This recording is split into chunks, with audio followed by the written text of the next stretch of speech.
أعوذ بالله من الشيطان الرجيم. بسم الله الرحمن الرحيم.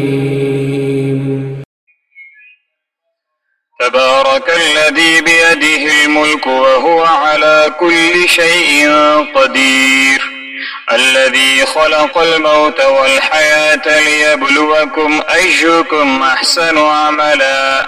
وهو العزيز الغفور، الذي خلق 7 سماوات طباقا ما ترى في خلق الرحمن من تفاوت، فارجع البصر هل ترى من فطور، ثم ارجع البصر كرتين ينقلب إليك البصر خاسئا وهو حسير، ولقد زينا السماء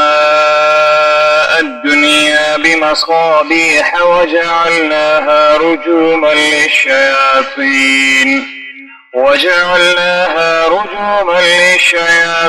وأعتدنا لهم عذاب السعير، وللذين كفروا بربهم عذاب جهنم وبئس المصير، إذا ألقوا فيها سمعوا لها شهيقا وهي تفور، تكاد تميز من الغيظ، كلما ألقي فيها فوج سألهم خزنتها ألم يأتكم نذير، قالوا بلى قد جاءنا نذير فكذبنا وقلنا ما نزل الله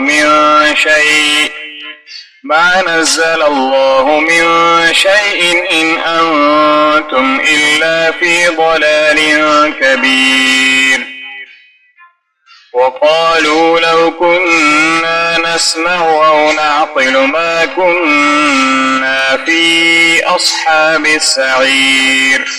فاعترفوا بذنبهم فسحقا لأصحاب السعير،